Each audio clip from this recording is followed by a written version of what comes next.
इतने प्रसन्न हो गए कि मन में इतना आह्लाद हो गया, इतनी प्रसन्नता हो गई, खुशी हो गई कि 2 बार उन्होंने सूत जी का नाम लेकर के संबोधन किया, हे सूत गोस्वामी, हे सूत गोस्वामी, आप बड़े भाग्यवान हैं, आप सदा सर्वदा सम्मान के योग्य हैं और आप वास्तव में सक्षम में हैं कि भगवान की इस कथा को प्रमाण सहित कहने के योग्य हैं और कहने की क्षमता आपके अंदर है।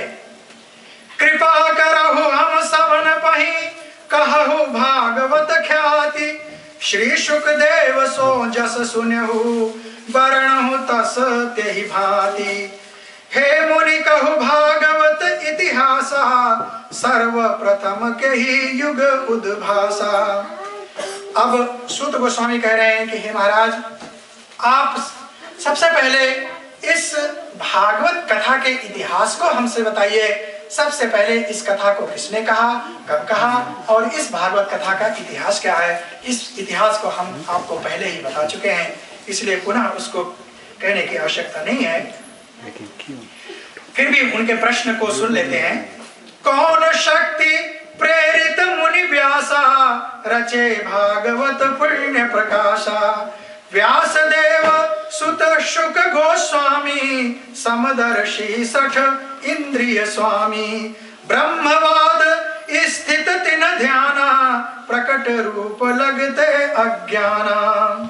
कह रहे हैं कि किस शक्ति की प्रेरणा से भगवान वेद व्यास ने श्रीमद् भागवत की रचना की और किस प्रेरणा से जो परमहंस सुखदेव गोस्वामी निरंकार ब्रह्म में सदा विलीन रहते थे, उनको भागवत प्रेम उत्पन्न हुआ। इन सब कथाओं को आप हमसे विस्तार पूर्वक कहें। एक समय जब श्री सुखदेवा, त्यागी पितृगृह जंगल सेवा। व्यास मुनि तिन पीछे धाई, मन अभिलाष शुक वापस लाई। देखे राह नग्न बहु नारी, जल कीड़ा में उन्मत सारी। जब नारिन देखी श्री मुनिवर, तुरत ढकी निज वस्त्र कलेवर। शिला शौनक गोस्वामी कह रहे हैं कि हे मुनिवर, मैंने ऐसा सुना हुआ है कि जब सुखदेव गोस्वामी प्रकट हुए 12 वर्ष अपनी माता के गर्भ में रहने के बाद, तो जन्म लेने के तुरंत बाद ही वह परम वैराग्यवान महापुरुष अपने सूती गृह को त्याग करके तुरंत वन की ओर भगवान में ध्यान लगाने के लिए चले गए। जब वह तरुण श्री शिला सुखदेव गोस्वामी जंगल की ओर जा रहे थे, तो उस समय कुछ स्त्रियां एक झील में निर्वस्त्र होकर के स्नान कर रही थी। उन नारियों ने जब शिला सुखदेव गोस्वामी को उधर से जाते हुए देखा, तो उन लोगों ने इनकी ओर कोई ध्यान नहीं दिया और वो अपनी जल क्रीड़ा में निमग्न रही। लेकिन पर जब श्री सुखदेव को देखा आते नग्न, नारिन मन संकोच नहीं, जल क्रीड़ा में मग्न। शिला सुखदेव गोस्वामी के शरीर पे कोई वस्त्र नहीं था और वो तरुण थे, सुंदर थे, और वो नारियां इतने सुंदर तरुण नवजुवक को देख करके उनके मन में भी कोई विकार नहीं हुआ और वो उसी तरह से जल में स्नान करती रही जैसे कर रही थी। और शिला सुखदेव गोस्वामी उस रास्ते से गुजर गए। लेकिन उसके पीछे पीछे उनके पिता भगवान वेद व्यास अपने पुत्र को वापस घर लाने के लिए अब पुत्र पुत्र पुकारते हुए जा रहे थे।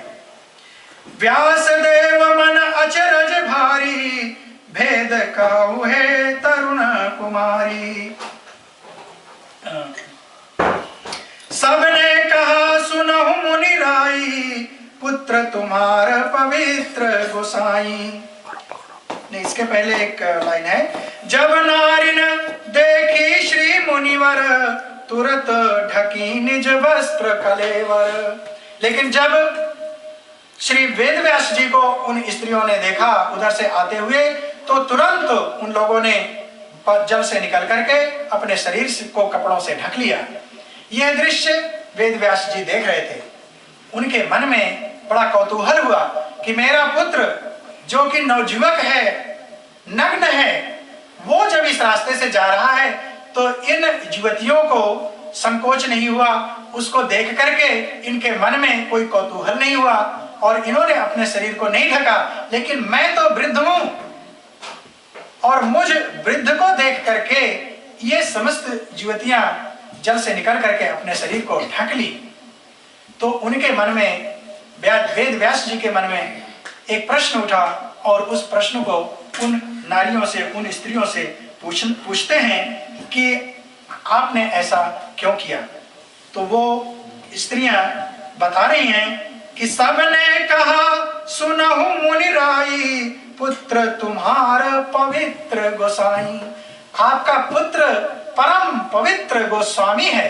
गोस्वामी, गोसाई मीन्स उसने अपनी समस्त इंद्रियों को अपने बस में कर रखा है। वो गोस्वामी है। गो मीन्स इंद्रियां और स्वामी मीन्स मालिक। तो जो इंद्रियों का मालिक हो, ना कि इंद्रियां जिनकी मालिक हों। तो ये हम सांसारी लोग तो इंद्रियां हमारी मालिक हैं, उनके चलाए से हम चलते हैं।